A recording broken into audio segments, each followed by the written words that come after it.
And I started my career while working at a university cinema during my studies. And so I've been at multiple sides of the cinema business, whether it's distribution or exhibition or right now streaming. And I'm gonna share a few of my insights that I've learned across the years with you. And at the end, we'll also have time for some questions. But yeah, let's kick off with digital marketing and a few basics of what makes digital marketing different, because we're always talking about digital, but what is the difference to traditional marketing that's been with cinemas for decades? And there are a few things to point down in this sense. 1 second. Here we go. Just a small technical glitch with my monitor setup here. First of which is it gives you detailed data. So unlike traditional marketing channels like print or out of home, where you put up posters or flyers or leaflets, you always get results back, like how many people saw something you did or clicked on it, engaged with it, how often was the video viewed, how long it was viewed. So you can really measure how effective the things you do within digital marketing are and what the results coming out of that is. That's not just for fun, it's also a necessity, because digital media and digital marketing works in a sense that you need to look at those results and act on it, especially when you have algorithms or machine learning involved on larger social media platforms. You need to produce content that works within that context, because otherwise the algorithms will rank you so much down that nobody will even see what you've did. Right, so jumped a bit ahead earlier here. And then for the third part, that's also a bit different about digital marketing compared to traditional marketing, is that it's constantly changing. So if you do, for instance, your monthly print magazine or you do flyers, of course, graphic design trends have come and gone over the years, but largely the process has stayed mostly the same. But when we talk within digital marketing, just 5 years can make a huge difference about where you stand, which channels to use, how they operate, what do you need to do. For instance, if I would have stood before you 10 years ago, I would have said, put everything on Facebook, because it's the only platform in the world that really everyone is on and everyone is active on. But now, 10 years later, we have a radically different landscape. And so you need to constantly monitor those changes and adapt to it and revise and rework your strategy. It's not something that you learn once and then you're set and can do everything forever without having to adapt. That part is also crucial, because I'm gonna, for that reason, try to talk a bit more on general working styles and approaches to digital marketing today, and not give you a specific list of what you should do now, because it, for one, it might differentiate based on your cinema, based on your country and city and region, but also what's most important is that you work within this field with a certain mindset of that you only know as much as the present day is, and you at least need to keep a bit informed on where things develop and go and head. So when we talk about digital marketing, there's largely two pillars and two ways to work with. The first one is called organic, and we differentiate it against paid digital marketing. Basically, within organic digital marketing, you create content that performs well on a certain platform, and then it generates reach. So compare that to paid marketing, where you pay, for instance, YouTube or Instagram or TikTok to have your ad served to people. And the distinction is good, just to keep in mind, because those platforms want to have people engaged. They don't want them to see bad ads that aren't relevant to them, because if those ads don't work for them, people might close the apps earlier. And of course, TikTok and every other major social media app wants people to stay logged in as long as possible and see content as much and often as possible. So if you work with organic content, for instance, that's why you need to adapt to the platform's needs and make sure that your platform is engaging, because the algorithms behind that platform will then push your content organically more broadly. keep people on the app for longer. So if you work with that kind of route, you need to really think about creative and putting effort into your creative and your posts or reels or TikToks. Well, compared to paid, you have the luxury, if you set up budgets, that of course, by default, your ad wouldn't necessarily need to be as highly engaging to be seen at all. But of course, people have a very short attention span, and if they deem an ad not relevant to them, they might scroll by quickly anyway. And the main part is, again, things change throughout the years. It's getting increasingly harder to grow your page or profile and presence just based on organic content alone, because obviously all major social media platforms want to make money, and they make money by selling ads. And so they're really, really pushing every business that's on them to invest in advertising. And yeah, we're gonna have some time for questions around that at the end.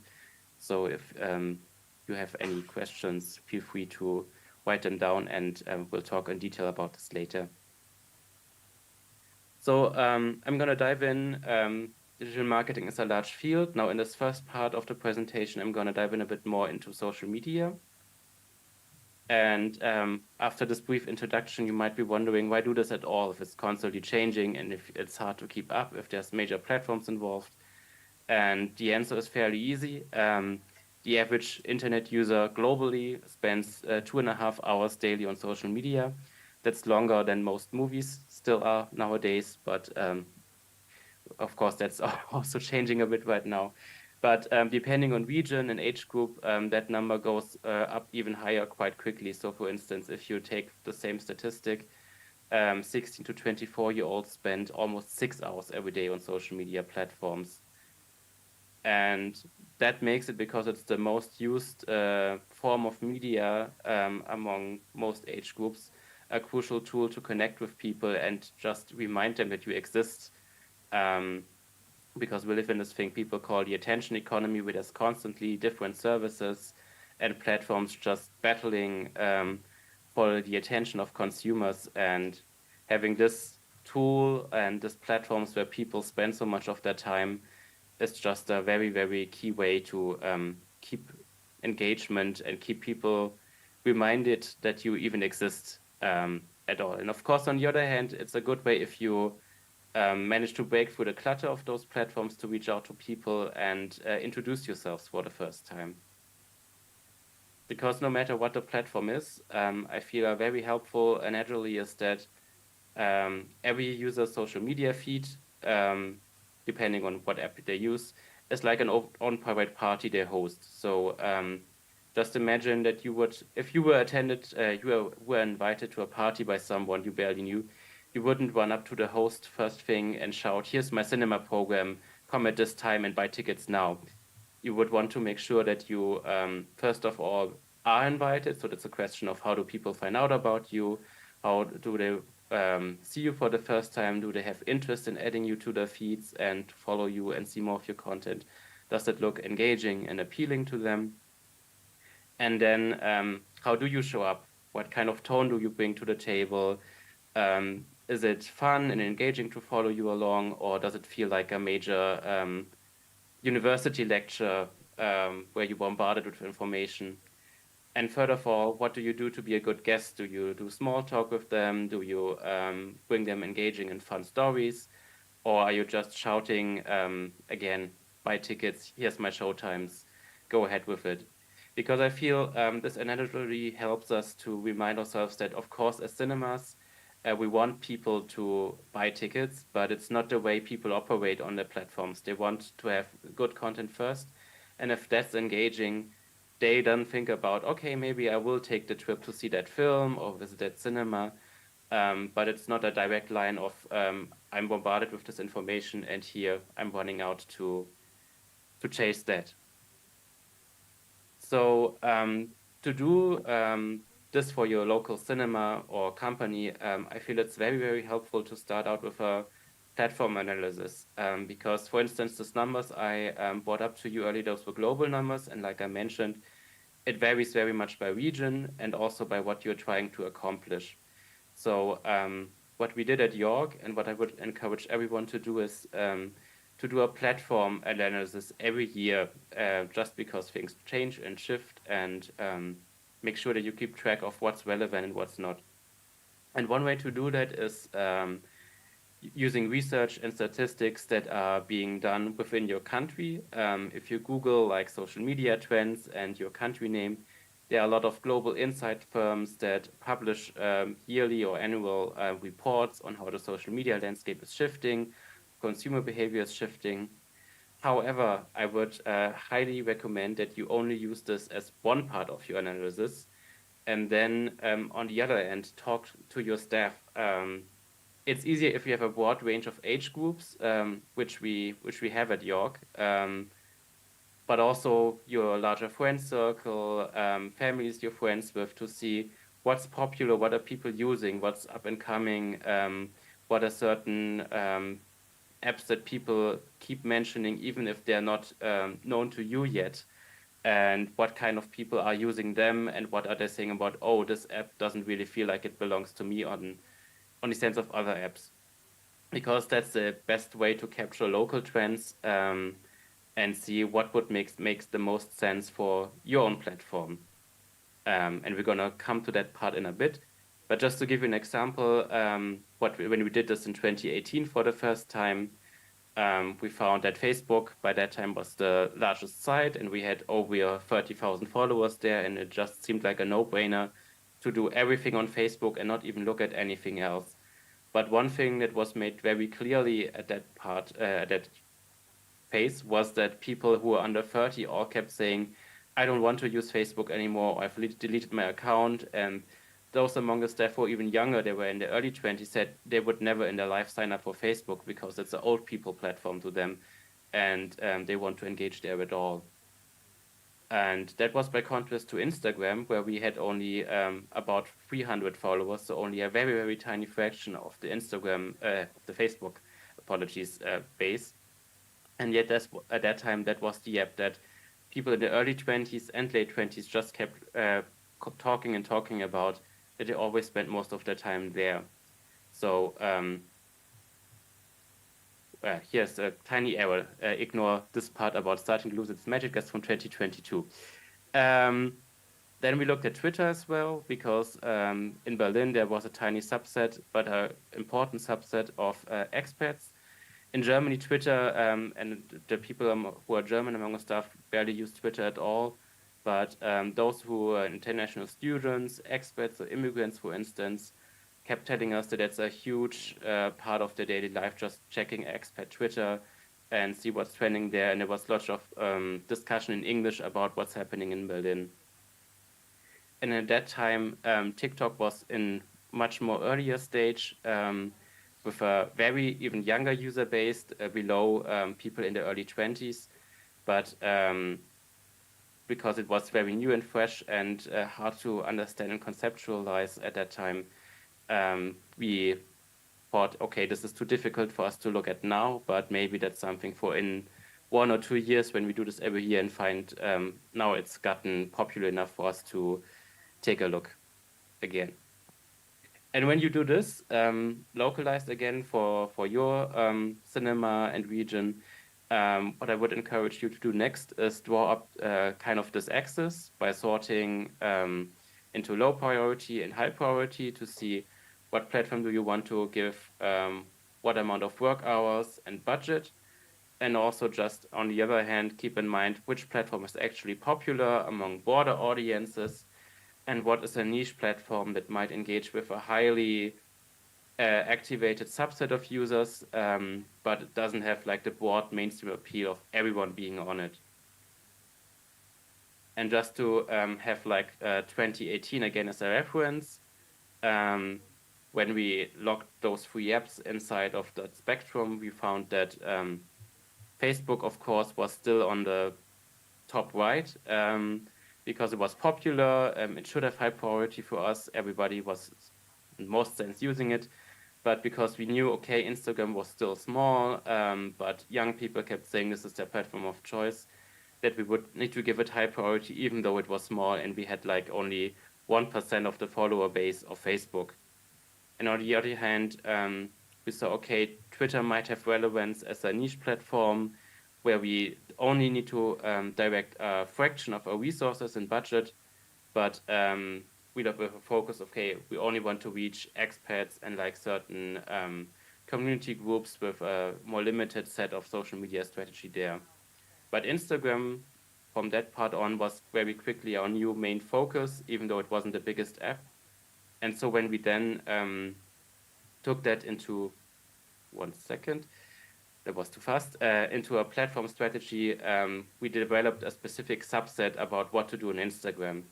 And I'm gonna do that, share that with you in a bit. But first of all, for reference, I wanted to show you how this 2018 version looked like 4 years later. And you can see that there's been lots of shifts and new icons on this sheet. So Instagram right now is pretty much where Facebook used to be. Within those 4 years, we've grown up to over 16,000 followers there at the beginning of 2023 when I left the company. And on the other hand, Facebook has been deserted by lots of people who were by then in 2018 still the core audience. They have all moved over to Instagram. And on the other hand, we have new platforms popping up here like Letterboxd, which has become a huge priority for us at that point, even though it was very small and a niche platform, but because we felt like, okay, this is a social media app entirely dedicated to film. And if we are active there and we promote this kind of app, we also promote the behavior of watching films and talking about films, which of course won't have the same reach than a global platform like Instagram would, but be just key in a subset of interests and groups to keep a highly engaged audience there.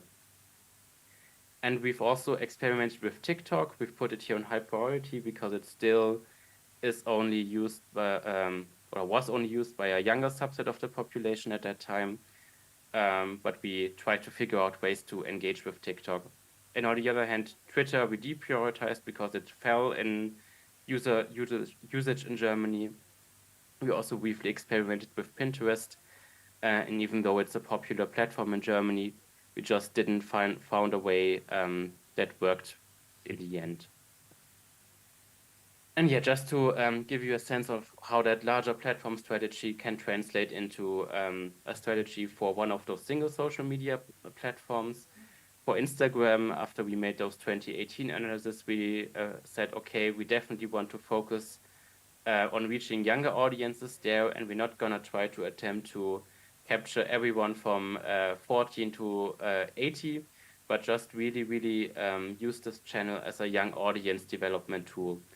And having that in mind and having that as a strategy really, really shaped the way we came out with a content plan for the platform. Because we instantly said, okay, if this is supposed to be a big channel among that age group, it needs to have the feeling of, okay, this is an account I actually want to follow because I get fun stuff every day out of it. So we want this to be more like a personal or meme account that was especially popular at that time, and not like here's an official brand channel that just drops out announcements all the time.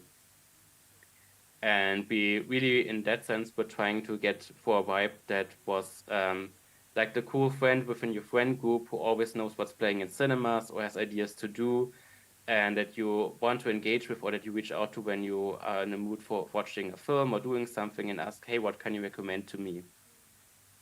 And that's ultimately why in the end, while on Facebook, we worked a lot with branded graphics and we put our logo on everything and really just did very, very tailored announcements of programming and ticketing information and stuff like that. We went for a much more anarchic look on Instagram. And just to give you a few examples of what that looked like, again, we worked with lots of memes. We just took things that were popular in internet culture at that time and made localized or cinema-friendly memes out of it.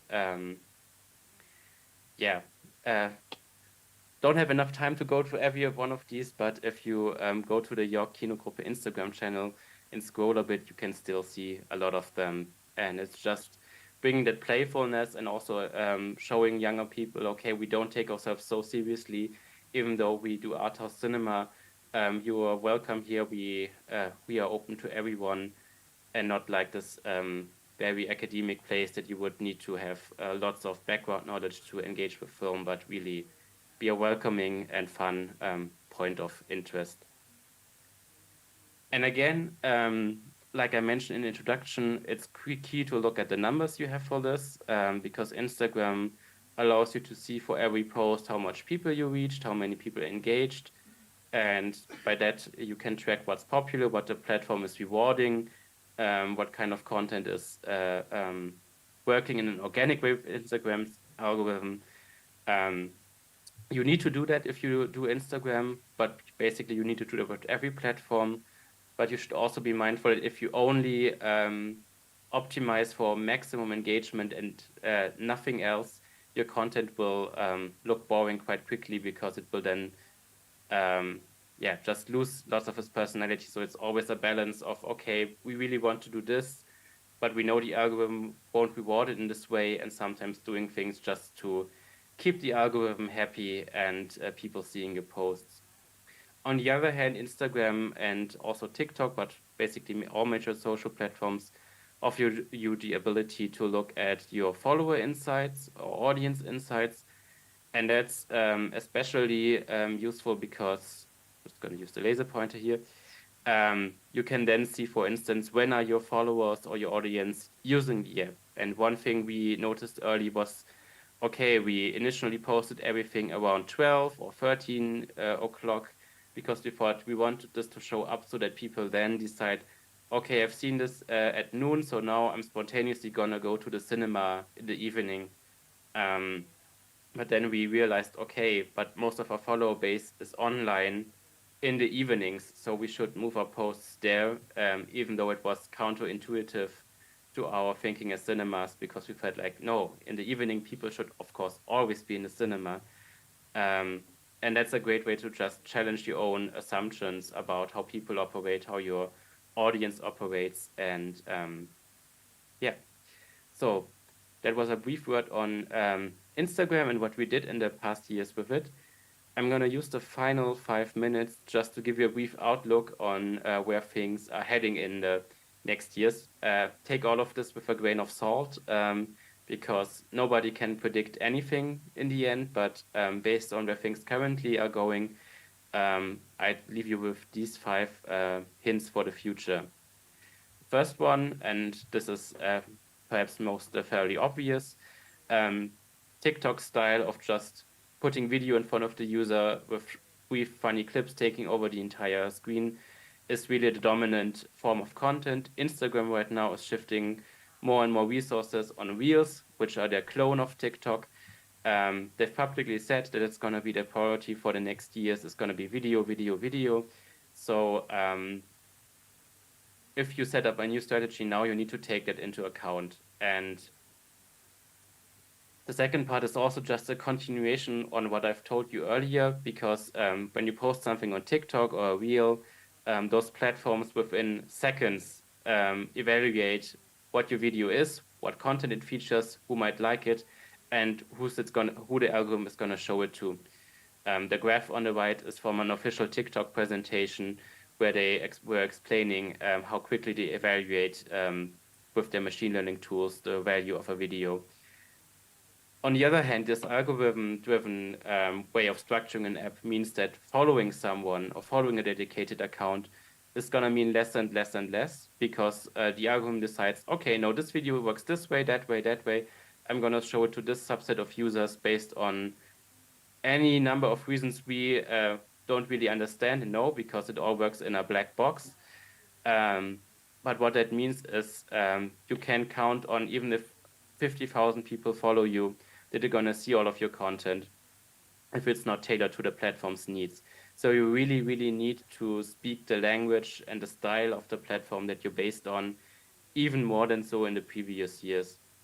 And just to give a few examples what it might look like on TikTok, Everyman Cinemas in the UK have one of the I think, most engaging TikTok accounts right now that if you're looking for inspiration on TikTok strategy, I would highly recommend you check out, because they really lean in on viral sounds that are going live on TikTok, viral video trends that are going live on TikTok, and translating them into the cinema world and making fun about it and using it just to keep themselves in a conversation with a younger subset of users and the population.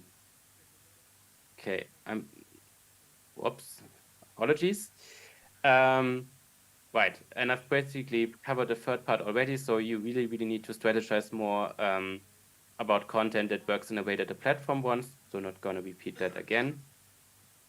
Fourth, we've talked about TikTok and Instagram right now, but Letterboxd as an early example is kind of an example of social media developing in the other way, that we're going to have more and more niche platforms like Letterboxd or Revelry and other stuff that's more based around certain interests. And while in total those social media sites may be smaller than Instagram or TikTok, they really focus around a connected hobby, for instance, or a niche community that's going to be engaging a lot more with that platform, because this era of one global platform dominating everything, like Facebook, I don't think it's ever coming back. Personally, I don't believe that after TikTok, we're going to see the next app just taking over everything, but just have a much more fractured space of platforms where you really need to think about, okay, where do I want to invest my time and resources, and where things like Letterboxd within the film world or Goodreads in the book world will play a much more higher role, even though they aren't broadly popular in general population. And on the other hand, we're also gonna see apps be more popular that are not like focused around reaching a mass audience with your content, but just hanging out with your friends or sharing content with your friends. Be Real was a very quick hyped example from last year, but I've just had a workshop with a group of younger cinema exhibitors in Germany, and they were all in agreement that Discord is the next thing that's popular among their age groups and also their younger siblings, because their school classes and friend circles have all dedicated Discord servers where they're hanging out and spending their time. And some of them even now saying, okay, TikTok gets an app for old people. So again, just keep in mind things are constantly changing there, when it's good to keep track of where we headed. And finally, we're also at the beginning of a change that we don't really know where it's going to lead to. With ChatGPT and generative AI, everyone knows that, okay, these things mean big changes, but in a way that we don't really know how they're going to manifest on platforms, how they're going to shift user behavior, how they're going to shift social media behavior. But just take this instance as an example on the right. You can already ask ChatGPT questions about, okay, what films do I want to watch, or would you recommend playing next weekend at a cinema near me? And it gives you a very detailed list of things that it would recommend you and where to go. But right now, I mean, this looks impressive, but the example here, the information that it displayed is entirely wrong and made up. So hopefully next time, but I think in a few weeks, it's going to capture the correct information, and we really need to see where things are headed, because nobody knows right now. And that's it for now. Thanks so much for listening. Now's the time to ask questions, and I'm gonna give the mic back. Okay. Thank you, Marvin. I think there's a lot to discuss on what you just told us. I think specifically for me, it's really interesting to discuss a little bit more about how you can divide your attention over like upcoming new trends on social media platforms. Like, how do you find your audience? But since we're already kind of running short on time, we were thinking of going straight to the surgery slots. I take it you will also be listening into those? Yes, And and then I'll we'll... also be back for part two, so there's also the ability to ask questions later. I can make that part a bit shorter if there's lots Okay. to discuss here. That would be perfect. And then maybe even after the surgery slot, you would like to comment on something that was said, or there will be questions. I think it's a really good start, a really kind of good overview, and there's probably people that are at different levels in this room. So you might be familiar with all the platforms that Marvin has presented today. You might not. Some of you might not use Letterboxd yet, for instance, which is a bit newer in different countries. So that's something we can pick up on during the day. But yeah, I think we'll go straight into the surgery slots, because I think that will open up more granular conversations about the work. And we're going to start with Julien Staartjes from FilmHallen in the Netherlands, who's going to kind of dive a bit deeper into customer data. So it will pick up really nicely on what Marvin's talked about. But I think for me, the things that I've taken from that presentation is the importance of strategy when you're developing your social media presence, to make sure we're all reflecting, we're analysing, and we're not just staying still, constantly evolving things. And I think he's shared some really good tools that can help your organisation review where you are with your strategy. And also think about, like, it might not be the same people that can do that work. I mean, if you look at some of the memes from Instagram, your 40-year-old comms manager might not be the best person to start learning about memes. So it's thinking about the skills within your organization and the changing trends, and who is best placed to do that kind of content. Same with TikTok. Yeah. Such a good argument for hiring young people and making sure you have a diverse group in your team, because you need everyone to do this, really. You do, and you need a plan. Because people need, if they're doing the work, they need to understand why they're doing it and what's expected of them. So we're going to move on to Julien. Can you come to the stage, please? Are we going? Yeah, we'll move.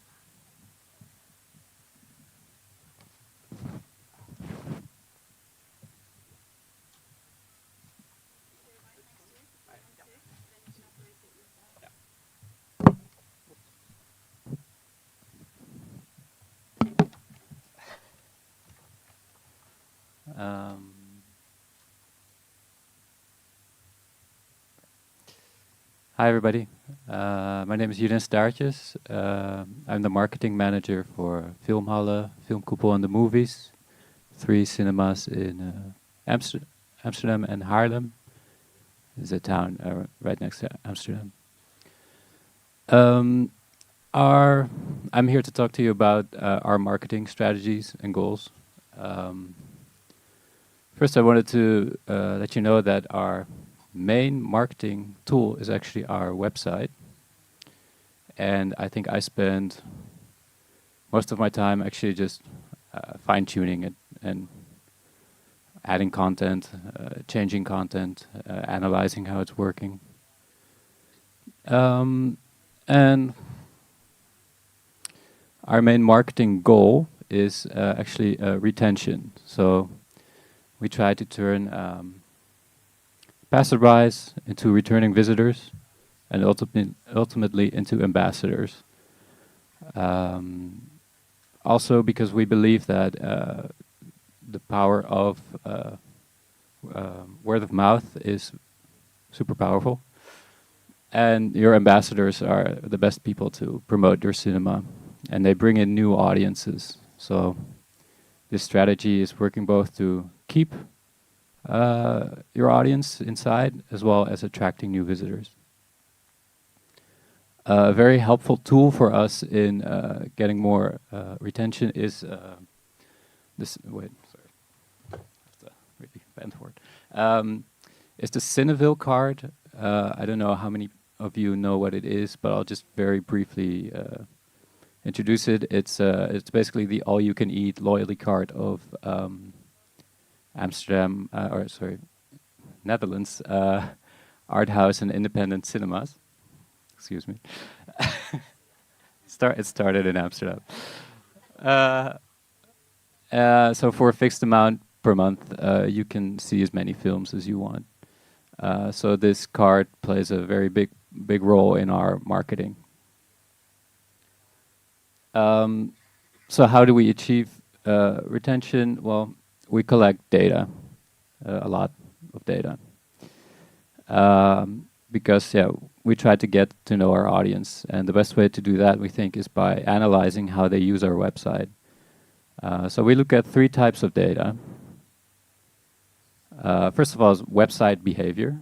So we look at what do people click on, which pages do they visit, which trailers do they watch, what search words do they type in, and also very importantly, through which campaigns did they enter our website. So when we post a link on social media or through an email or any form, we add UTM codes that show what kind of campaign it is. So for example, if you have a Wes Anderson movie, then you make sure that the link says that you post it on Facebook and it's about Wes Anderson, and that way in your analytics tools you can easily retrieve where these people came from. Then you have movie taste. It's kind of part of website behavior, but it's so important that I give it its own special slot.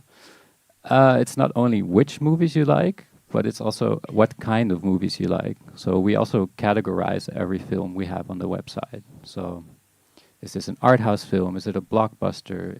Is it European? Is it Asian? Is it does it make you laugh? Does it make you cry? Does it make you angry? We try all kind of different ways of categorizing. Is it auteur cinema? Is it classic? You name it. And we look at purchase behavior. So that means we both look at how often do you buy tickets, but also what kind of tickets do you buy. So do you just buy regular tickets or do you have a loyalty card? Based on this data, we build audiences, digital audience, in our customer data platform. And for these people, we run campaigns. And we run these campaigns both by personalizing our website, as well as by making direct mailing campaigns. So I will give you 2 examples of campaigns that we do. The first one is based on purchase behavior. It's upselling the Cineville card. So when you buy a ticket on our website and you don't use a Cineville card and it's also not attached to your email address, then on the order complete screen you will see a content block that will promote the Cineville card. So if you do have a Cineville card, you will not see the message right there. And here we try to, it's, well, like Marvin said, you don't immediately. Oh, I gotta hurry up. Okay. You don't immediately say get the card, but you try to. Sorry. You try to make them interested in it by saying, okay, you can use it at our cinema, but also at other cinemas, etc. Then when somebody visits the cinema, we send them an email before they visit us, as well as after. And afterwards we send a survey, but also this is a moment when somebody just visited your cinema and hopefully had a pleasant experience. So this is another good moment to, again, mention there's a Cineville. Oh wait, sorry, it was the next slide. We have the Cineville card. Look into it; you might enjoy it. And then when people visit our cinema more often than, say, 3 times in 2 months without using their Cineville card, then together with Cineville, we can offer them a discount. So we say, hey, movie lover, you're here quite often. We can offer you 1 month free. So that's how we upsell the Cineville card. And then the other example I want to show is one based on website behavior. It's about cross-selling your special programming. So we have quite a lot of films, quite a lot of special programs. And in order to not send your visitors into this massive woods of just different films. We try to give them relevant information as soon as possible. So important here is using those campaigns. So say, for example, somebody enters your website through Wes Anderson, a Wes Anderson link, then we can personalize our website already by showing you a recommendation for Isle of Dogs.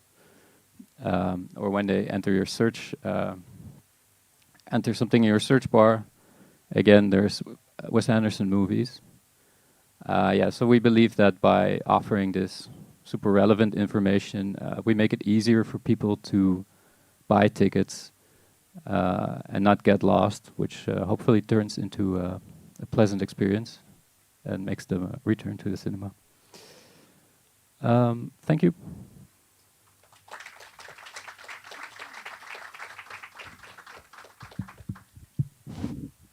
Thanks, Julien. I think that was really good to kind of remind ourselves that in the end, the point of sale is often the website if you're not using a third-party ticketing site. So to really think about user journey, personalization, and also thinking about searchability, because it's all very good having a great website, but you hinted at it about searchability.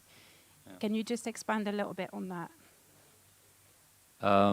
Yeah, so what we notice is that people, we analyze our search bar, so we notice that people just look for anything. Right now we're also trying to implement Elasticsearch, because sometimes people just type in Tom Cruise and then they misspell his name. But you still want them to end up at Mission Impossible, for example. Yeah. And even beyond that, most people don't know your website necessarily, unless you're an extremely strong brand.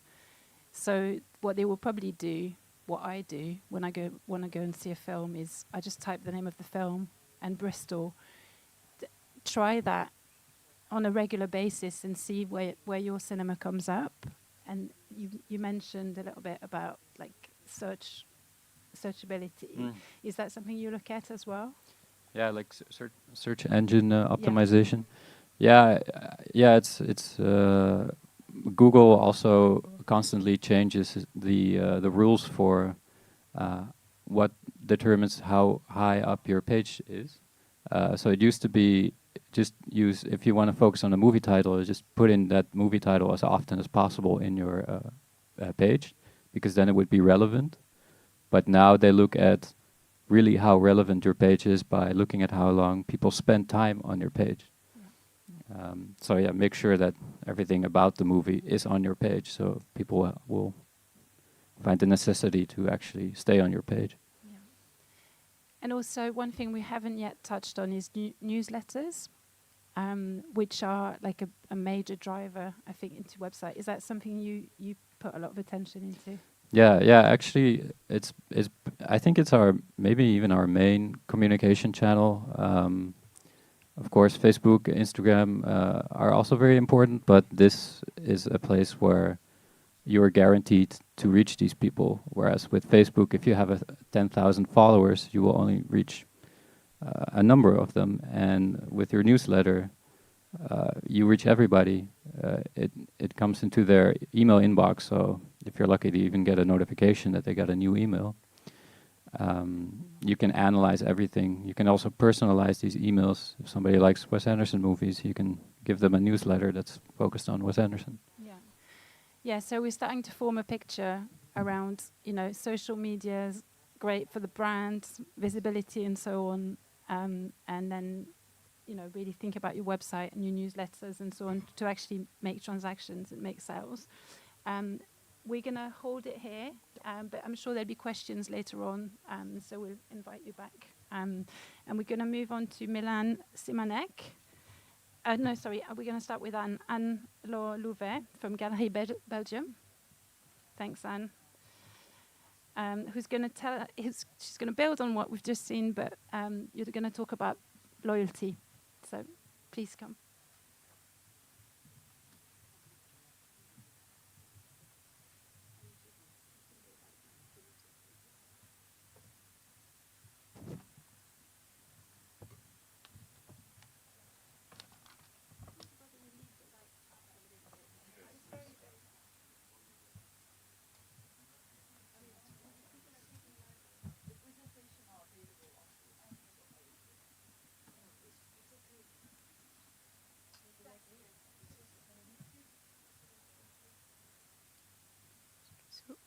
Hello everyone, I'm Anne-Laure Louvet from Galeries, where I am the Communication and Education Manager. And I will tell you about our communication strategy and also about our challenges and about creating and sharing to build audience loyalty. So, first of all, for a bit of presentation, Cinema Galeries is a cinema situated in the city center of Brussels. We have 2 big rooms and 1 little room with about 20 seats. We also organize our own festival with open-air screenings. And we also have an exhibition space underground where we do exhibitions. For the first part of creating, I took an example of one of our festivals. So each year we organize 2 festivals, one in winter called L'Heure d'Hiver and one in summer called L'Heure d'été. And for it we focus on the city and its cinema. And so we select one visual that comes from a movie that will be screened, and we adapt it in different formats. So we do a poster, brochures. We also create a trailer that we show before the screening of the festival and before your usual screening. As we use the same visual over the years, we have some examples of past edition on the left. It leads us to be recognizable from year to year and to create acceptation for the public, because they see the visual with the logo and so they know that the festival will begin. I also put some example of what we do on social media. So we create events for each screening. We also have different Facebook pages for the festival. So we have one for cinema, one for L'Heure d'Hiver, and one for l'été. On Facebook, we share the program of each week by using also the same logo, and on Instagram for the stories. We'll try to speak a bit more around the movie, so to give more information than just the practical information by giving, for example, part of an interview of the director or something historical about the movie, to give something more than so not only practical information. So for the second part of sharing, which won't be only digital, because we really try to develop a closer communication with our audiences. And we think that it's really important to keep in mind that the digital must have an impact on the non-digital and the non-digital on the digital. So we organize also special screening with a session of question and answers that lead to have a direct contact with the public and the audience.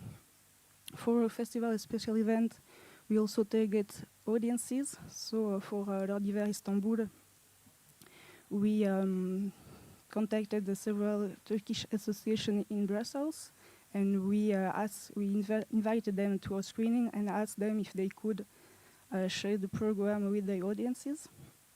And so as we are really in contact with them, it leads to forge stronger bonds with the audiences. So I give you some examples of our daily communication. So it's a print screen of the website. We rebuilt it 2 years ago, and we highlight our main information, so the release of the week, also the daily program on the right, and above the main information. So we have the Cineville Pass also. We are L'Heure d'été Mexico, that is the festival that is running now. The brief is the Brussels International Film Festival, and also our special event. Next, there is a print screen of Instagram. There we work on a triptych design that we use every week. So with the poster of the release of the week, and with a picture that is split in 2. We also share our program in story, also with recurring design. And the last one is to show that we try to do our communication in 3 languages, because as you may know, in Belgium, movies are quite always subtitles in French and in Dutch. So it's important to us to speak in French and Dutch to reach everyone. But we also have some movies, usually on Monday and Tuesday, that we subtitle with English for people who don't speak no French nor Dutch. And so in conclusion, what we are working on for the moment is that we have noticed that our audience is mainly between on social media. It's only mainly between 25 and 44, and that we like to reach younger audiences. That we also like to keep the new audience that we managed to reach during our festival, because they are interested in coming when it's a special subject. But will they come to our usual screenings? Not so sure. And as I'm also the education manager, I'd like to improve our communication with the schools.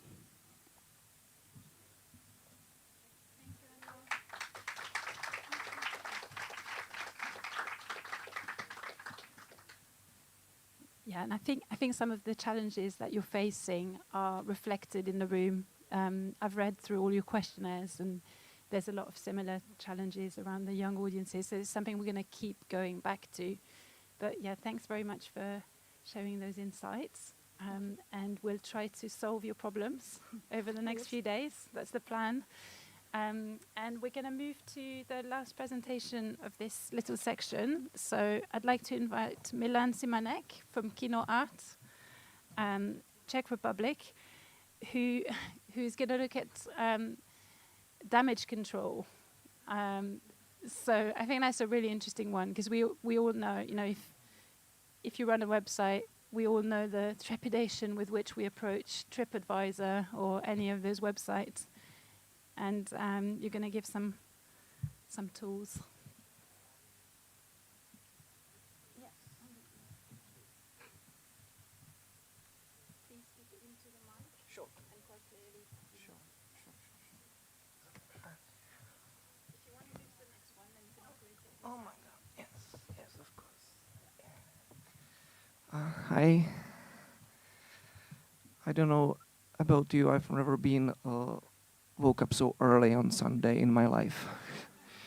So I hope it will not show so much. Another thing, I really hate doing presentations. This will show. Anyway, hi, I'm Milan Simanek. I'm from Brno. Yes, Brno is already kind of like underdog. We are the second city in Czech Republic. And we are also kind of the second art house cinema in Brno. There is the other one, which is bigger, which got support of local university, and very much in the city center. We are located if you know the situation, it's one popular street, everybody's walking. Another popular street, everybody's walking. And it's kind of like this street, in between them. Thank you. Nobody really ever use unless you live there. This is where Kino Art is. So this kind of thing, where the hell is Kino Art? I'm getting it all the time, And Brno is not a big city. We are kind of central, but still. So we need a lot of effort actually to get people to the cinema. Not even to program, actually, to get them visit us. Also, you can see the cinema, it looks. We added cherries. We've got a cafe with garden, everything. It's Brno is not really strong on genius losses, so this is as good as it gets for Brno. So it's kind of fine for Brno. Anyway, moving on. So how we are trying to get people to our cinema? Of course, there will be a lot of talk about socials. Of course, we've got Facebook. It's briefing. Our main working horse currently is Instagram. It really works well with us. I'm this fourth-year-old manager, so I'm not saying what to put there. I've got for there my own social manager, for PR. She's actually there posing as Amelie. And the other woman, she's also from our staff. We are using our staff for reshooting posters and video. So it's trying to make it authentic, also kind of free work, So we were thinking and then really ditching, how do we even call it? Twitter. It's too much effort, too much work. So we decided to start TikTok, which is even worse, but we are really trying to reach out for young audience, and like, so check it out. We've got a lot of our original content. It's super cringy, again, using our stuff. We're really trying. Also, we completely ditched any printing. We were not the first in Czech Republic. It was actually quite the first one. Was like Bioko. They did it already like 7 years ago, or like 6 years ago. I don't know. We were like, oh, how, wow, is it been possible? You know, like no like bulletins, no leaflets, anything. Just ditch it. You know, like any bigger city is too big, you know, to distributing so much waste. And you can always say it's ecological. In fact, you can use all those money to pay for your content on social media, because without money, nobody will see anything, of course. And yes, you can say by doing this, you're kind of like moving from the older generation. But first thing is like we are trying to get younger audience in the cinema, not the older one. And like, again, it's super almost impossible to reach older generation by just distributing leaflets. Brno is like too big for that. And honestly, like your parents and grandparents are like smart enough to find all these informations online, they can find the program of cinema as well. So anyway, when we finally managed to get our visitors to our website, we also putting a lot of effort on our website. We are tinkering with it already for like since 2019. We've got like our own system, so it's constantly far from perfect. What you see now, actually, it's for like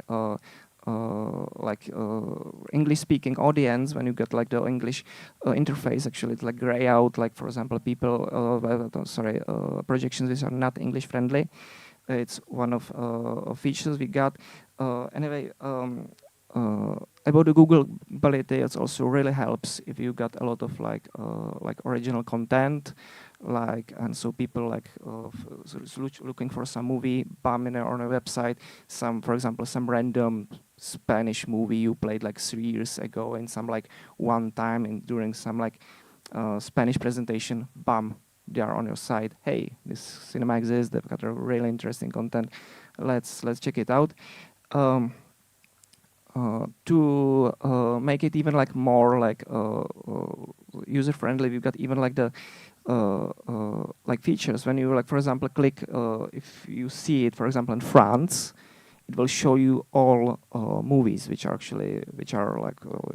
French. Or when you like click a language, it will all, for example, movies is Swedish. You click Swedish, it's all movies which are Swedish. We are playing those Swedish, which actually we are playing those movies which are in Swedish, and also movies we played.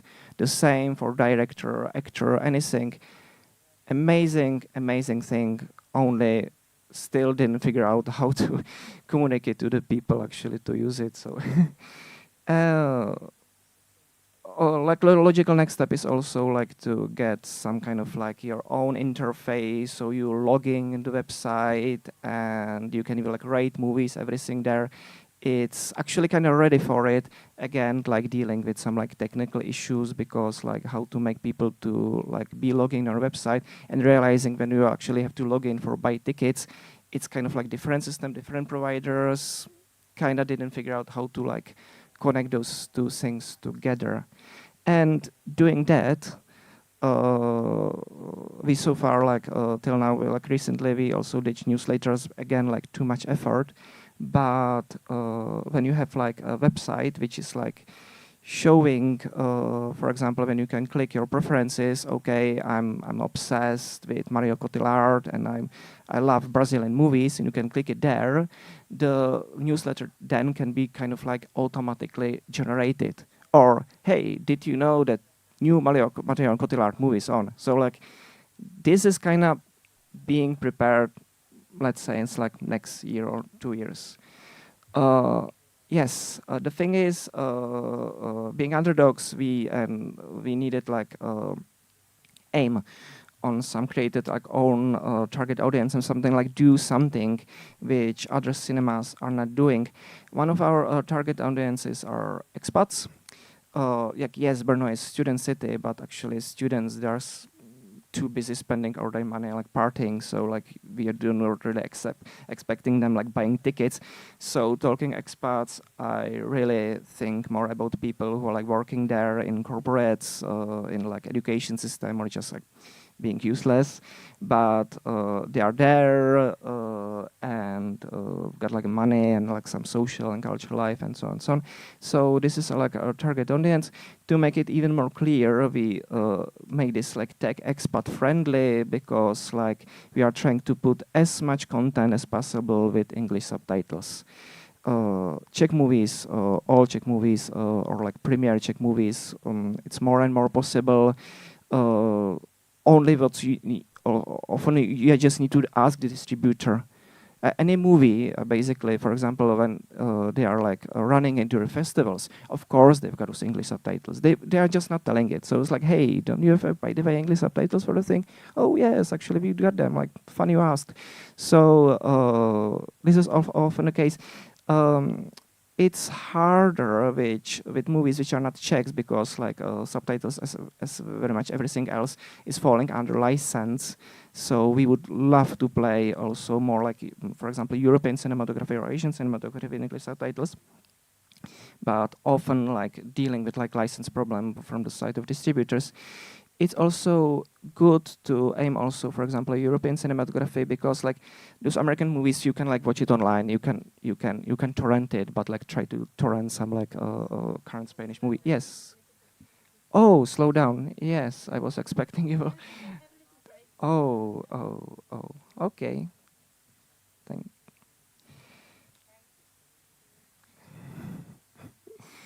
You're welcome.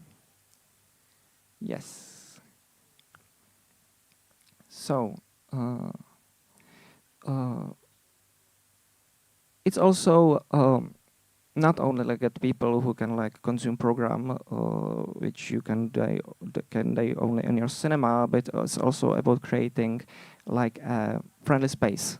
Like as I mentioned, like yesterday, we are pretty much snowflakes. We are like love to creating safe spaces, and it's like don't underestimate it, because expats in your city, when they are there, and it's your like case, they are often like challenging things, like living in like a different culture, and like this attitude when we can go there, just speak English and be fine, and like it's actually super normal there.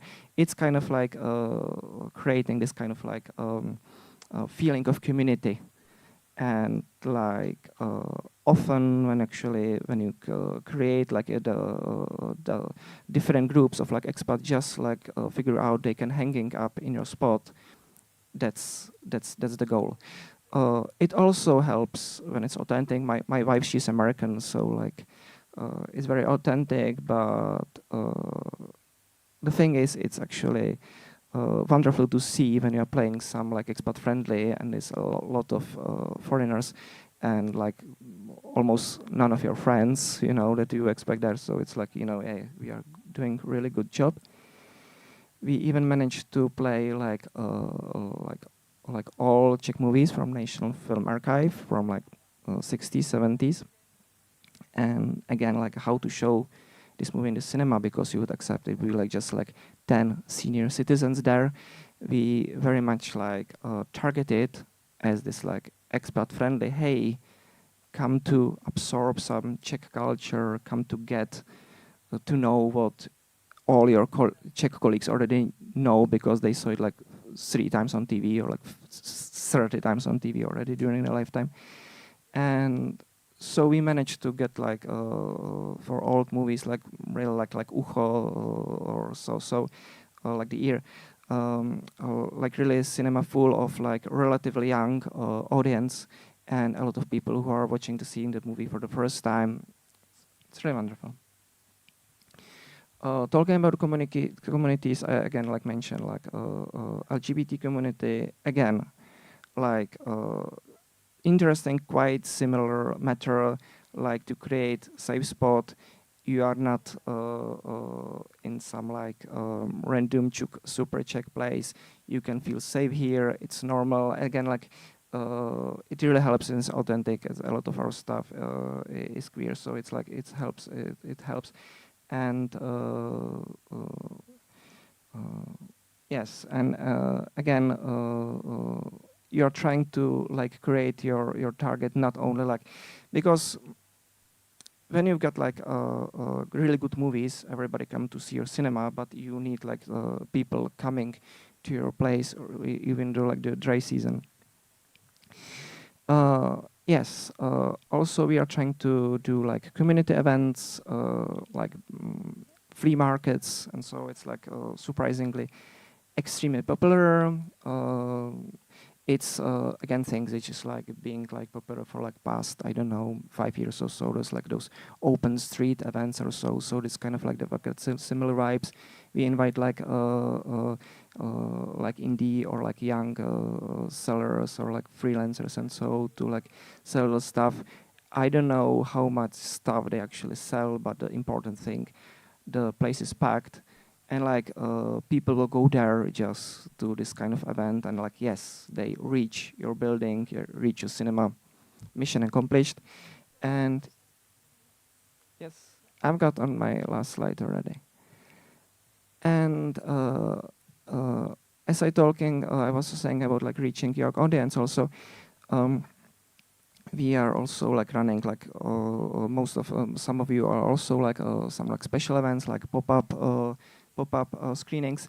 It's again for this year we realize when you are already like going out with your cinema, kinda, you know. So not only like to basically do the same, to play for the same audience, you will be playing anyway in your cinema because like you can already invite them directly in your cinema. So for this year we decided to play silent movies with very contemporary like club music, like live club music. And so this is the thing, because like we are like now aiming on those like kids, like we are like often like younger generation who do normally coming to cinema, or like who wouldn't like really like even go for a movie in the first place. And we are feeding them like silent movies. This is like for Swedish movie Haxan. And we are playing it actually in currently one of the most popular like music clubs. So like, you know, if like the mountain wouldn't come to Kino Art has to go to the mountain. So so we kind of like bring the movie to them, and those kids, they are going for like for some like very much like more like a music event, and bam, they suddenly see some like not so well known like a silent movie, and like yeah, maybe they will come for us again. So yes, that was very much it. I've got already like angry eyes. Yes.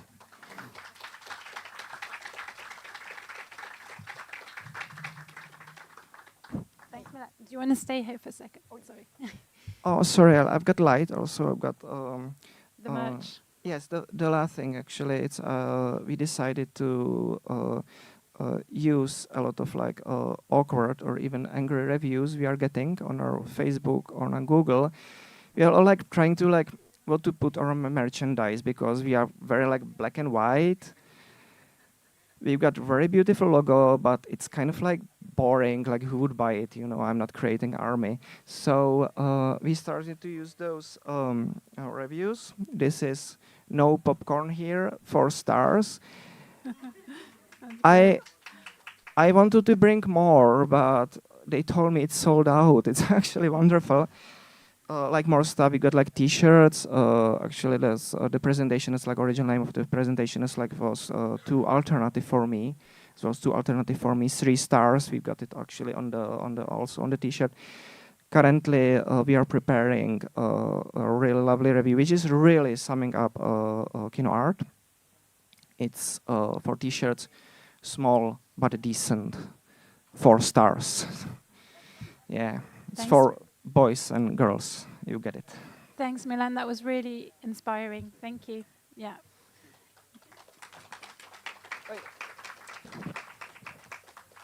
No, and that ability, I think, to be playful with negative comments is really important.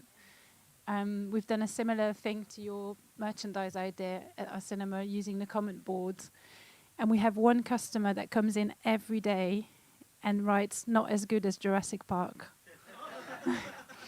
So we actually, we've done a T-shirt now, "Not as good as Jurassic Park," and it's the best-selling T-shirt from our whole new range. So you've heard a lot.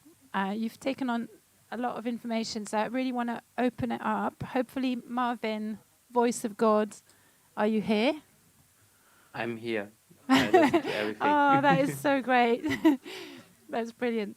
I'm going to start with you, actually, Marvin. Was there anything in the presentations that sort of jumped out to you, or anything you wanted to offer in response?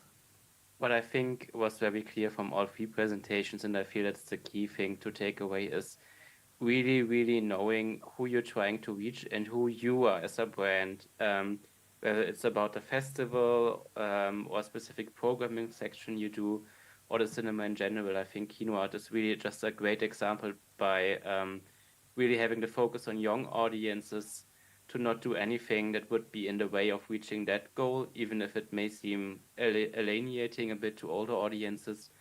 But I feel it's clear from your presentation that you guys really, really know who you're trying to reach, and really think about a broad spectrum among that age group, instead of chasing one for all approaches. And I feel there's lots to learn from you, and I really, really, it was a fascinating presentation. Maybe also a note to Anne, which I found intriguing. When you think about school communication and working more with schools and teachers, one thing we learned at York, there's also a huge age gap in thinking between teachers. So older teachers might appreciate it more if you have lots of phone conversations with them and really, really talk everything through. In our case, what we've learned is that younger teachers who are really just hectic and also more used to doing things digitally, when we launched an online booking form and an online inquiry form, they really, really flocked entirely into using email and chat, and this ability to book things or book a screening from their smartphone in between classes was a huge game changer from them. So also keep that in mind, that when you work with partners, there may be different ways of working styles in their sense. And what Julien and FilmHallen did, search also on your website, having that very prominently and being able to see what people search for is one of the easiest ways to work with data, even if you don't have an online ticketing system or anything else. It really tells you what people are looking for on your website. So I can also really recommend having that prominently and looking at the data.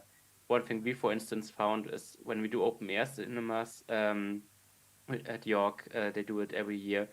And the most common search term in June when the thing launched was dogs. And people just really, really wanted to know if they can take a dog to their open air cinema.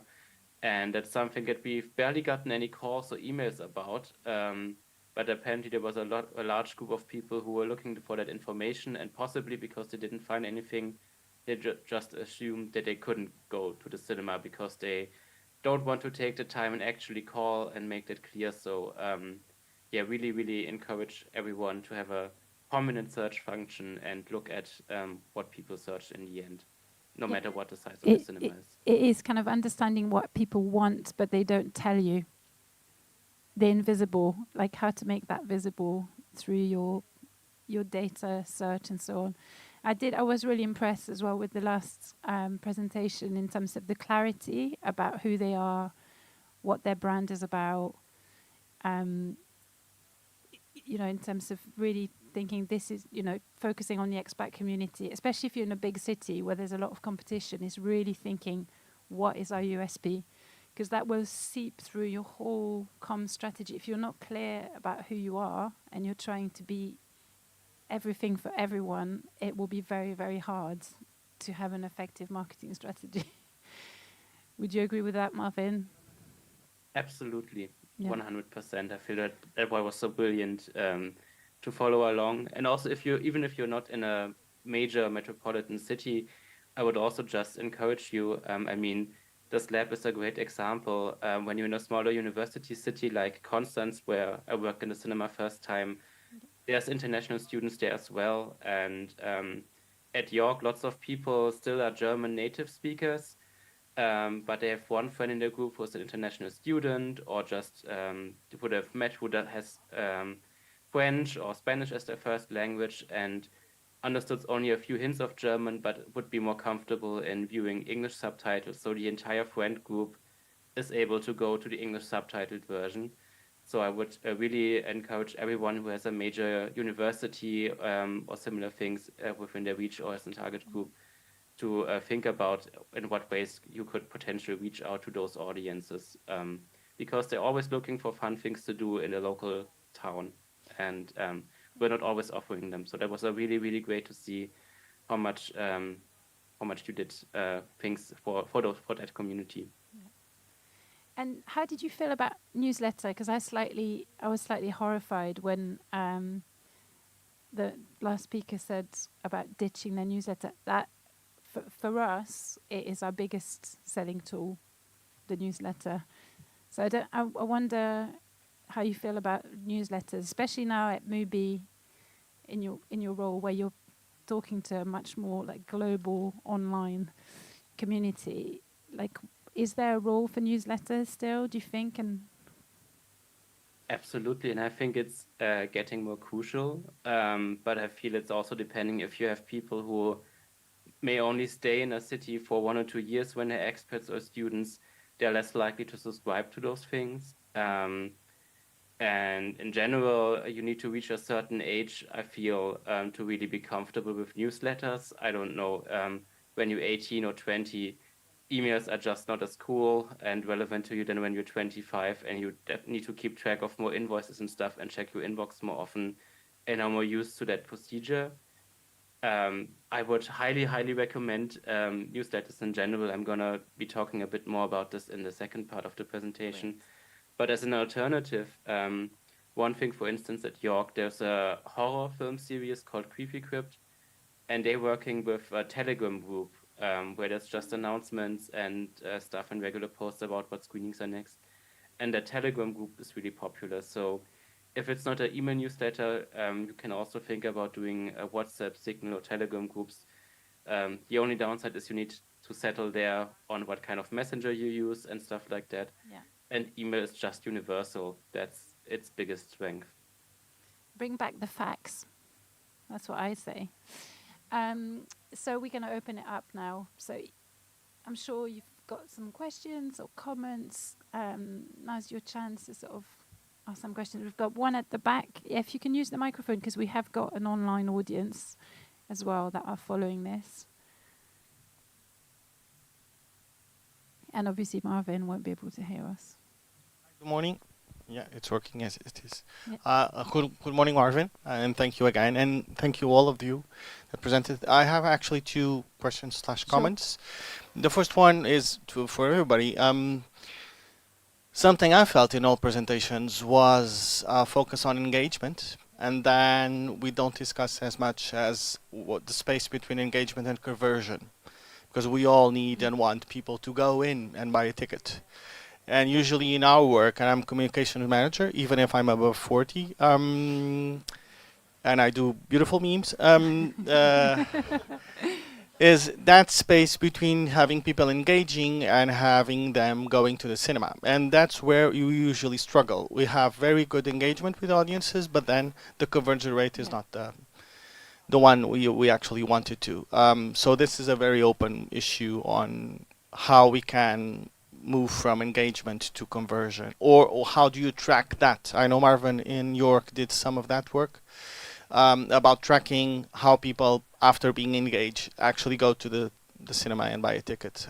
First of all. And I guess it also opens up a question about, is conversion always trackable? If you have a really, really strong Instagram brand like MUBI does, you know, you're not always going to be able to track how that converts, because it's not always that, you know, as Marvin said earlier, it's not always at the point of them seeing that really cool meme or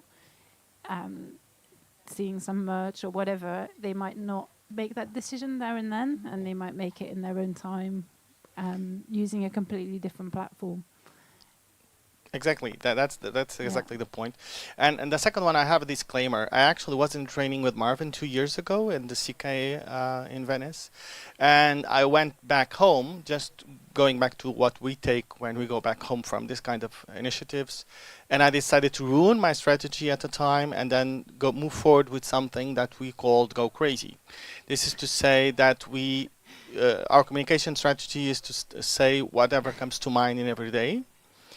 And in the past 2 years, our engagement rates were off the roof with that kind of approach, because it's a bit crazy, but in the same sense, we have that kind of liberty within the project, because it's not a formal institutional cinema. And looking back to the examples that Marvin gave at your Kino group, the memes approach, the very light one, and now moving from MUBI, I'm just curious on how, because maybe MUBI has a very institutional tone of communicating, how you'll be trying to manage that kind of shift, looking to young adults also. Discuss. I'm not sure I agree about the institutional tone, but there we go. I mean, it's different things, right? So at York, it was very specifically about reaching that certain age group. And MUBI, of course, has a broader level. It's also different when you operate like a global brand, and cinema and streaming, just in terms of how you would track conversions and conversion rates and everything, works so fundamentally different, because you have a much higher possibility of someone saying, I'm right now, I'm lonely, I have the time, I saw this ad, I'm gonna sign up for a streaming service. Then you would have somebody saying, okay, I'm gonna just buy a ticket without consulting any of my friends and see who's gonna come and go with me. So it's also because that's for me been an interesting shift in thinking and seeing this different perspective. Several things are much easier and other things are harder, but I'm sorry to not be able to give you a very straight answer. I'm still figuring things out in that sense. But that's been the most interesting and fascinating ways of seeing things right now from a new position, is how much more extra steps you have as a consumer when you see something for cinemas, and then talk to your friends, see where in your time does the schedule fit, until you finally make the decision, and maybe there's already been 3 days past, compared to like the instant availability of streaming. Different worlds to navigate. Yeah, and I guess a brand like MUBI is at different operational moments in different countries. Like in the UK, they're now one of the most successful theatrical distributor, doing incredible campaigns that are, offline, online, and with initiatives like MUBI Go, which are really sort of doing great work around converting. I think it was primarily students from a free campaign that they did right at the beginning of the implementation of the theatrical brand. So they offered students free access to MUBI for a period of time. And then as cinemas, we were able to really sort of tap into that audience that wasn't coming to the cinema and were suddenly converting to us. Likewise, MUBI were able to kind of convert our customers to them during the COVID period. So there was something really interesting about that kind of movement of audiences.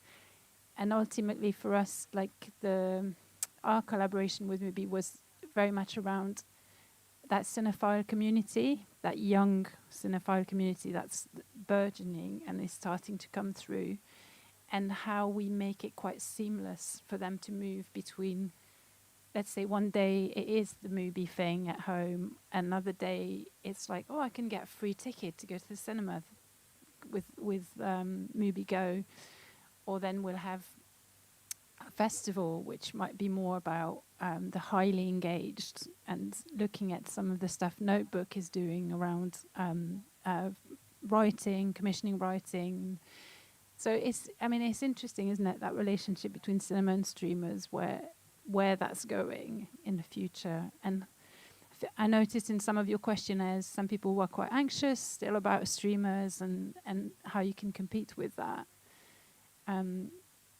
Is that something you think about, Marvin, as you've kind of straddled both worlds?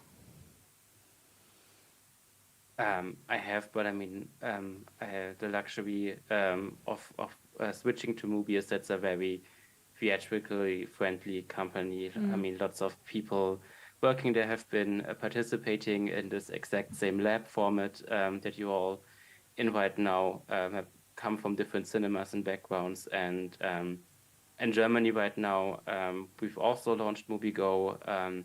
I'm mostly covering theatrical campaigns, so it's a very, very cinema-focused and cinema-loving company, and I can't speak for others, but I feel that's a very singular thing in the streaming landscape. Yeah, great, thank you. Was there anything else that anyone wanted to raise? We've got a question here, if we can bring the mic down. Thank you.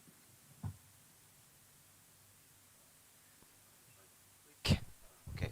Two questions. One came to my mind is about these multiple platform social networks, and also multiplying the person that work on your communication. For me, there is a problem of how to keep a narrative and aesthetics easily. I mean, if we have to bring, I saw multiple scenario here. I think very interesting scenario, by the way. But I was trying to ask myself, how I can improve, create a profile. How do you manage these different people working on your social networks and keep some kind of streamlining of this information through your different tools? I hope I've been clear. And the second question is a bit maybe remote, but I noticed something I never knew, I'm sorry, but Cineville pass in 2 different countries. So I have also 3 different countries. Sorry about that. Okay. And more. And so you, as you know, we have pass also in France, but non countrysides. This is more like local. So I was very intrigued by that because it seems to be something that looks like I will have some question about that because I think it's interesting. And also the question is, do this Cineville pass is a bit different of the topic, go through one country to the other as a possibility of being used. Yeah. But that's a different pattern. Yeah, we can park Cineville for now because we'll go back to it when we look at Collaborate to Innovate. But maybe, Marvin, you've got something to say about how do you keep some kind of coherence if you're having very different, addresses and styles across platforms? It's probably a good one to end on. First of all, I feel it's so there are 2 components. Of course, you can use platforms like Agora Pulse, for instance, which York uses, where you have the ability to post content to different channels from one app and see like what have I planned across different apps. There are multiple tools like this that charge a monthly subscription fee, but they are really helping you to see at a glance what is happening across different profiles. The other is this, and this is maybe a fairly basic answer, but it's just having really, really good interpersonal communication and like knowing, okay, for instance, this person is handling that channel and we're gonna convene in weekly meetings or daily meetings to see what they're doing and really, really having trusted relationships with the people who handle the channels and they exchanging ideas with each other. One thing York does, which is very a rare luxury that you have, is that you have like a very age diverse team and lots of gathering together and discussing things and feeling what might be popular here and there. And I feel you need to take the time to have those conversations and build that trust within the team. And the tools for me, I think, come second prior to that, because making that space in the daily stress of running everything is hard, but it's a very fruitful exercise. Yeah, I think maybe 10 years ago in marketing, we were talking a lot about the voice of the company, and there was a lot of work that was being done around that. And I think now what I'm noticing is we're talking more about the voices of the company, which also sits quite well within an inclusion agenda, which is something we're going to be talking about. We've started being more open about, that our Instagram is run by Steph. Steph is a very specific person that has a voice, and just sometimes thinking about the voices within your organization, whether that's done all the time or whether it's just done through the type of posting that you do. I mean, we saw some of the examples of TikTok where you're able to kind of put forward your maybe front of house team, the people that are actually more in direct contact with the customers. So I think there's an opportunity to be a bit more playful about who's in your organization and how do you communicate. And I think on that bombshell, it's time for coffee. Thank you so much, Marvin, for staying with us and all your insights. And there'll be more from Marvin later on today. But yeah, it's time for coffee. See you later. Thanks so much. Bye. And see you in a bit.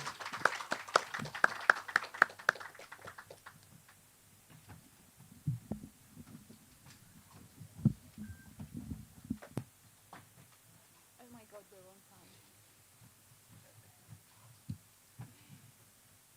Yay.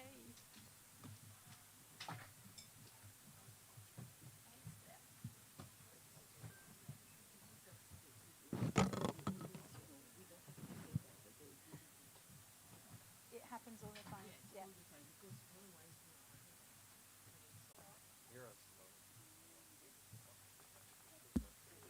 Marvin. No.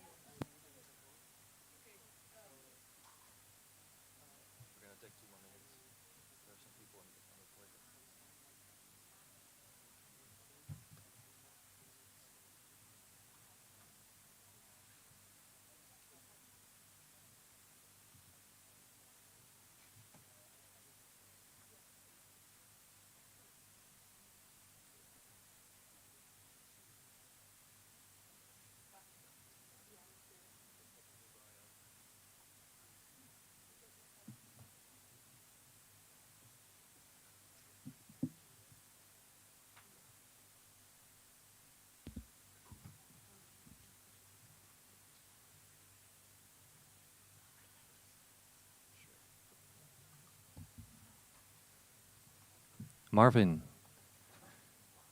are you still with Yes, us? I'm Yeah. here. Good. Yeah. So I think we still have 1 or 2 people waiting for the toilet, but it's about time that we start. Your next talk is going to be also about subscription models. There were some questions already about Cineville subscription. So I hope you can add something to this for us. So I guess you can just start whenever you feel like it. And then at the end, we'll try and do a few more questions. And that's it. Sounds good. I'm gonna start by sharing my screen. Once Zoom lets me. Okay, perfect.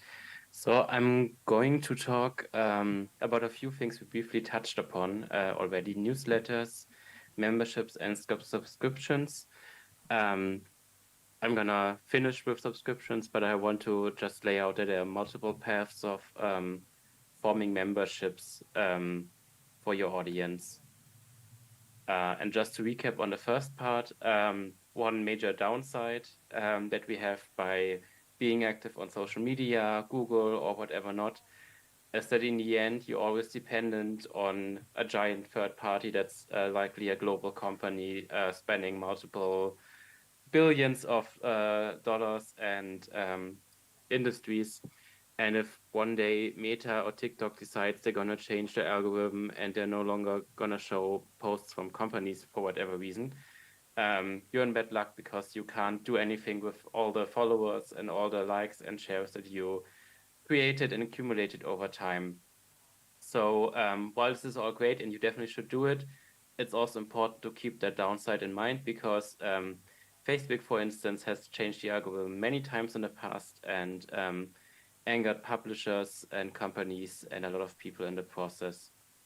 So there's a thing called, or largely called, direct marketing, And it's pretty much what the title promises. It's a direct relationship with your audience. And this is key because you may work with suppliers in the end that, for instance, send out emails or send out push messages and stuff like that. But when you decide you want to change your supplier, you have the data ready to go with you, and then you can target your audience using the different product if you don't like it. So that's a really important distinction to keep in mind. On the other hand, just compared to the first part of the presentation, you're less likely to find completely new audiences in there because they have to know about you first and signed up by offering you their email, phone number, or anything else to have the direct relationship. So you still need to acquire users in the first place. And now we're more in the second part about engaging and converting them into attending a session at cinema. And we've already also touched this briefly, but it's personally a great way to just think about this from the other way around. With my recent switch to a streamer, is that streaming companies, but not just streaming companies, when they work with customers, of course, this is all about membership. So when you sign up for a streaming service, you're automatically a member. They have your email address and account. You have an account there, and they're able to message you about how to use this account, what films or shows are playing, and sending you out offers. And it's not just limited to streamers. There are multiple companies doing this as well, whether it's large one like H&M or smaller ones. So lots of startups, especially in the beauty space, that work around this idea of memberships, because they're all faced with the same problem of not entirely wanting to rely on Meta or other large third-party companies. So the other thing also touched briefly, and we've seen a few instances in the presentations earlier, is that you're able to, if you have the data of what people purchase and what they do, you can also create targeted offers for them. And this may vary by your size of the cinema and the staff you have on hand and the audience total size. So I'm going to try to show you a broader range of what you could do, starting from a very simple thing that doesn't require lots of tech or ticketing integration to more sophisticated methods, depending on everything. And yeah, just ask questions afterwards and see what might be working out for you, what's a great idea to see, and what you could stem from your exhibitor size. So just get back to what memberships are. Memberships are a direct relationship between a company and a customer. You purchase or you sign up for a membership, whether it's free or paid, and therefore you have an association with the company. Sometimes that comes with additional benefits like discounts and other stuff that you get while showing your membership card. But most importantly, it's also this psychological element that if you have this seemingly infinite range of possibilities of where you could be shopping, where you could be watching something, what you could be doing tonight, if you are a member somewhere, it's more likely that that company or activity is a bit more highly prioritized in your top of mind when you think about what do you want to be doing today or tomorrow. And that's just worth keeping in mind, that even if you don't add a lot of fancy stuff around it, in the end, fostering that sense of belonging, not just in the case of cinemas to a company, but also to a larger culture of cinema, to a local community, is a really, really, really important psychological factor in just building audience loyalty and keeping them engaged, even when you have seasons with less film releases or less exciting programming for some instance, but just keep that relationship ongoing. And I mean, you've seen here briefly a classic version of this, membership cards. It's not necessarily been invented by digital marketing. Memberships, they have been in this form for more than decades, but with digital tools, we can bring that into a different era and also just work and start from a different place around that. The most crucial benefit of this is, for those physical cards, people would have likely already have to have visited your cinema, filled out a form, and then purchased or taking the membership card from the box office counter. With digital approaches, of course, you can sign up people for a membership the first time they visit your website, and maybe even before they saw your cinema in real life. So this is also just a huge differentiator to engage people while they are just thinking about forming this connection, and not after they've already been at your place, because maybe you would have lost them in the middle between thinking about it and actually going. In the very, very most basic form, you could think about a membership in a way of just having access to a newsletter and being a subscriber of the newsletter.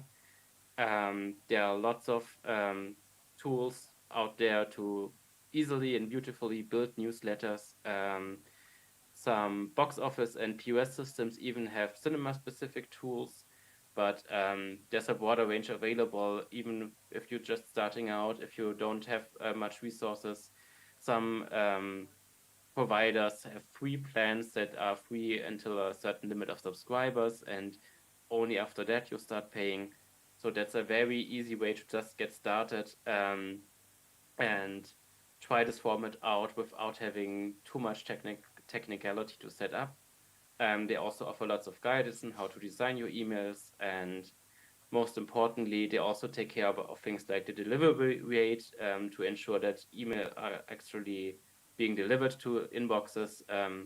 Navigating different email providers is much more of a hassle than you would think, but it's a lot of work. And also lastly, you also need to keep data privacy and GDPR in mind by working with a provider who takes care of things like sign-up forms, consent, and data verification requests. You take a lot of work off yourself by having a party that has guidance for this and ensures you're keeping and adhering to regulations all the time. The upside is also the downside of this.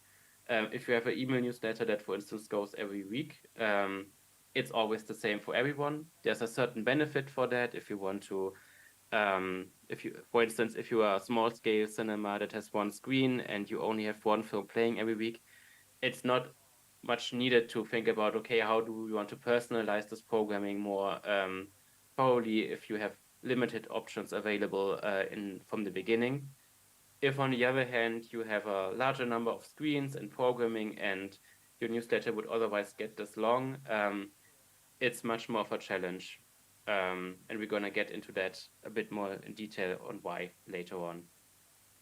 To grow the newsletter, and this applies basically for all forms of memberships, there are multiple tools available at your hand. Of course, it's important to have it prominently on your website, but also keep in mind you could, when people are buying tickets, offer the ability to just subscribe to the newsletter with one click when they already have entered their email address to get their online tickets. Keep that in mind. Also think about your cinema space, advertise it as pre-rolls in front of the main screening.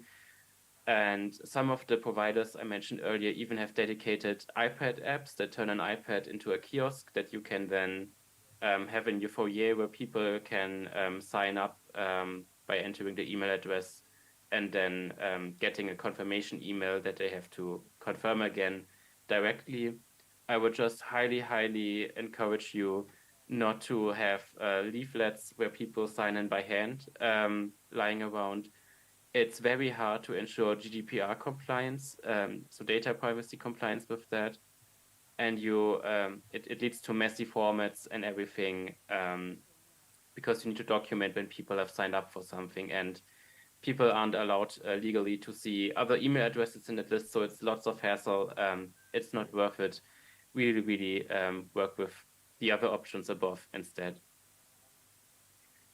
So yeah, every email is basically the same, and like I mentioned, if you have a few programming, it's fine because you have a short email in general. If you have a longer list of programming, that's a bit of an issue.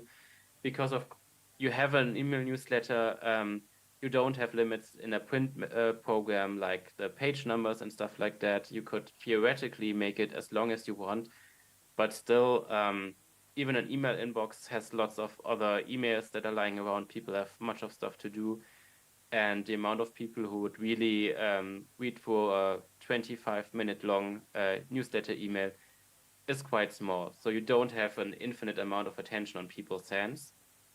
And that's why thinking about ways to personalize your messages, if you have a lot of need to do that because you have a giant variety of programming or offers, then that's absolutely essential to know that you're only targeting and reaching the right people with stuff.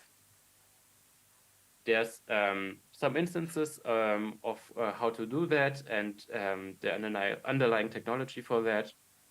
For instance, I mean, you've probably all noticed when you check out in an online shopping store and you leave something in the cart and you directly get an email saying, oh, you've abandoned this in your cart. Why not use this voucher code to get to check out now and complete your purchase? Or if you haven't been at some place and you get like 30 days later an email telling you, we missed you, come back, here's a voucher or coupon or stuff like that. Or if you get targeted emails with offers based on your previous shopping behavior.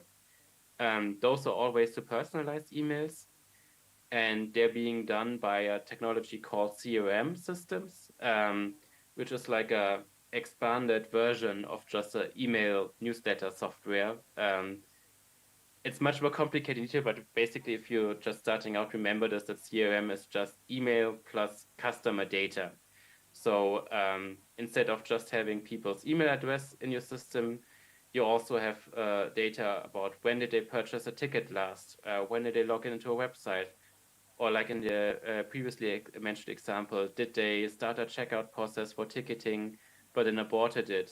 And having all this data within your system then allows you to define certain trigger points to create customized campaigns around that.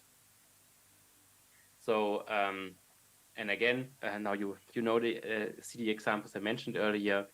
It's things like wanting to welcome people back who haven't been there long, sending out a product recommendation email because, I mean, like mentioned earlier, when you know people have seen previous Wes Anderson films, you send them out an email and saying, hey, the presets for the new Wes Anderson films have opened and we are going to offer you the chance to get the best seats right now. But also things around customer data. If you choose to record that, you could send out birthday gifts or just birthday wishes on people's birthdays to keep engaged. And also in the case of e-commerce, offer ways to encourage people when they have started a ticket purchasing process to finish that through if they haven't gotten to the final stage of payment yet. And what you really need to do for that, at the most basic level, is that your website needs to have custom accounts. So people don't just have the email address in the system, they have a dedicated account with email and password or phone number and password. And you have to have incentives for them to sign in on your website. So the CRM tool can track everything that we've just been talking about. Because if they're not logged in, then of course you don't have the data of who purchased or clicked what at when time. There are some, like I mentioned, CRM softwares also dedicated for the cinema space, who offer that as a detailed integration where you can also have customer cards that you show up at the box office. So you don't only have online ticketing data, but also real life ticketing data. But if you don't have the budget or you don't want to get into details and just try it out, most of the email tools I mentioned earlier, like MailChimp, Brevo, and others, they've all expanded into offering basic CRM tools, and they all work around websites. And if you have a developer on hand or someone who is really understanding and tech-friendly, they're really easy tutorials to integrate their scripts and tracking links and everything into your existing website. Once you get around the idea of having user accounts and integrating that data, and then offer you ways, even if it may not be like the most thoroughly programming-based stuff, but just around the idea of when did they purchase their last ticket, and yeah. All right, so to take things one step further, we've only talked about memberships like in a very general sense now. but because we want to also offer potential members additional benefits to keep them engaged and to just have them reasons to sign up for the membership in the first place. And one very, very classic example of that is rewards. Also, rewards have been around for a longer time. They weren't invented by the digital age. And just to go by one example, most coffee places used to have and still have in a lot of instances a stamp card where you get a free coffee when you purchase coffee for a certain amount of times. And a digital version of that is what Starbucks, for instance, is doing. They're very, very heavily leaning into CRM, is having a digital version where you show this code in the app and you collect points per every coffee and thing you buy, and you can redeem those number of points. That's a much more complicated version of it and a much more sophisticated version, but it offers you lots of additional tools where you just then have the ability to get people, when they've collected points, to redeem that for certain different kinds of stuff. Or you can send out offers, hey, if you come to the cinema this week and buy a ticket this week, you get 200 additional points. And at York, for instance, we've built a system called York Membership, which is free to sign up. You don't have to pay anything. You just have to set an email address and password. And every time you buy a ticket online, you automatically collect 1 point for every euro that ticket is worth. And then there's different rewards you can get for that. But don't just limit it on that idea of point collection. There are many different ways to structure that, so many that it's very hard to get into detail about them within a short presentation. But the most important distinction is that there are two kinds of rewards. One is a very direct reward, like offering a member's discount for tickets, that everyone who's a member just pays 50% or €3 less, stuff like that. And the accumulated rewards that I just mentioned that are based, like, for instance, around collecting the certain number of points that you need to redeem for a reward, or you need to make this specific purchases to redeem a reward, or you need to have been a member for 3 years to get something. And really work around those two strategic pillars and think about ways to incorporate it within your membership. And lastly, the most sophisticated version of a membership is a subscription. And already we've heard earlier about like upselling people who have come a lot into subscribers, for paid subscribers for Cineville. And that's a great way to just see this as an endpoint. If you know from the CRM data, okay, we have people who are already heavily engaged. What can we do to maybe turn them into paid subscribers? There are lots of benefits to subscriptions. The most important one is, and I know the word pain point may seem a bit exaggerated, but it's really a common e-commerce term, that if you actually have to pay money that comes out of your bank account for an individual product, that's a pain point. If you have the feeling of already paid for this, you're much more likely to experiment, see different films, or maybe go to the cinema more often because you get the feeling, now I've already paid my dues, I can just enjoy whatever comes out of it. And just in terms of also what free membership offer, the sense of belonging and community, being a paid subscriber, especially when it's for an emotional product like cinema, fosters a very, very strong sense of belonging, not just to your cinemas, but also to the community of subscribers who support that cinema and support movie going or support art house films by being member of this club of people who enjoy the fellow interests that you do. The only downside to all of this is there's a high barrier of getting people to commit for the subscription. So it's important to keep in mind who you're trying to target and reach with that, and also to find a way that you don't take off your own revenue from those people who would otherwise have been frequent moviegoers and maybe now pay less. There are many, many different versions to do that, but I'm just gonna talk about two examples that are obviously most close to me. The first one would be York Unlimited, which is the subscription offer that York Cinemas has. It's entirely limited to York because they are the ones putting it out. So it's very tailored to the specific exhibitor's needs, and it works strongly with that specific exhibitor brand. It is not limited in any way to a number of films or a number of visits per week. And it has additional perks like a discount at concessions and for accompanying persons' tickets as a bonus on top. But the most crucial other thing is that people can just, also they can not only come to the cinema every time they want, they can see any film they want, they can see the film multiple times, and they can also see the films and book those seats in advance. And now compare that to the second example, MUBI Go, because York is participating in both programs. This is like Cineville and others, an offer that's done by a different company that covers multiple exhibitors with a centralized marketing that promotes the program across cities, across different exhibitors, across cinema groups, around the idea of watching film. And unlike York Unlimited, for instance, a curation here plays a very key role because it's MovieGo offers one selected hand-curated film every week and only one ticket to that film every week and only at the box office. So those two different subscriptions target entirely different segments of users. York Unlimited is very popular among people who already know what York is, who have already been committed to the cinemas. MUBI Go, for instance, is much more open for people who are discovering cinemas, who may not only be York customers, but attend different cinemas as well. And it's no matter what you choose to sign up for, if you do want to start your own thing or work with a third party who offers this programming, it's good to think about different audience groups for those kinds of subscriptions as well.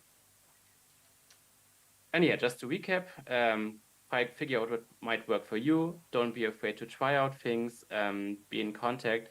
Don't, and I mean this is especially true, collaborate to innovate is a very, very true slogan. Don't be afraid to collaborate with other cinemas in building stuff because you don't need to fight this fight for subscribers and attention all on your own. And also don't be afraid to combine multiple offers. Don't be afraid to offer multiple memberships, ways of engaging with your cinema. And don't be afraid to try stuff out, expand, see what works, what doesn't work, and align and assign accordingly. And that's it, right in time. Wow. That was an amazing amount of information and inspiration. Unfortunately, we kind of already overrun our time, and I think we really want to start doing the workshop. But main points that I see is like, do you want to do some questions? Okay, because is there anyone who has a really pressing question for Marvin on one of the many subjects that he's covered? No.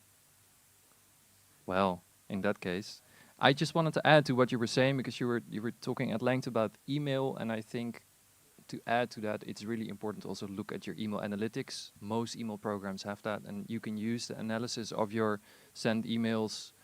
Most programs offer ways of tracking the links and the way they're read, and then you can really use that to improve your email templates. When you can also look at when you send them, and that, in our experience, I'm looking at my colleague too, Julien has a lot of experience with that kind of stuff, is that can really help create a higher open rate, a higher conversion rate from your email. It's such an outdated medium, but it works so well, and it's so easy to analyze. That's what makes email so cool.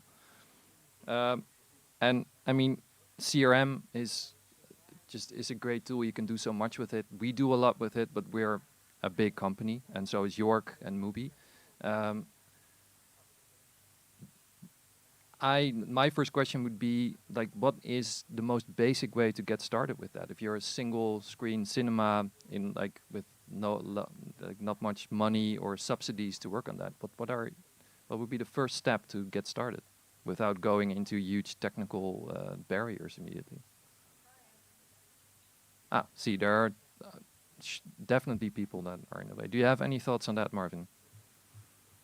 Yes, so I would highly encourage you to just visit the sites of Brevo, MailChimp, and the other providers and take a look at their tutorials to see who offer what kind of guidance. And in the end, it really depends on who did your website. If you work with a local developer, for instance, who has done your website, it might be a lot easier to implement those things than if you have a third-party site from a ticketing box office provider. It's very, very depending on how your website is structured. But if you have online ticketing, the most basic implementation would just be tracking if anything was purchased at all. And then it's not even relevant which film it was, what length it was, but just having a sense of how often is this person with a user account actually buying things on my website, and to just have differentiation options between people who do that once a year or maybe once even 2 years to people who do this once a month, because then you can adjust your campaign and thinking a bit more, even if it's still in broad terms. You have this basic split between rare users and heavy users, and you know that you can work with different messaging for both groups, because maybe those who come more rarely, you need bigger titles or more clear offer when you target them than those who are already there every week, where you can maybe add more focus on niche programming that just keeps them engaged. So that would be my basic recommendation. It's a very case by case thing. So really take a look at how your website is set up, and find someone local within your team or local independent developer to work with if you stumble upon something. I would add there, don't be afraid of using Excel and just get what kind of information you can get out of your ticketing system or your website, and just put it in Excel and try to do some basic analysis. It will also can already help you, like doing that once or twice a year, segmenting your audience, getting a grip of who are returning often or not, identifying or them. Airtable. It's the new Excel. Airtable. Oh. Yeah, I agree on Airtable. That's also a fantastic way to get started. It's more linked together, and you don't get the problem of formulas breaking, and it's very DIY. You can just do it all yourself. Oh, that sounds like something I would definitely use. Okay. And we were just going to say something about Letterboxd, because that was mentioned by Marvin, and it is something that's kind of bubbling.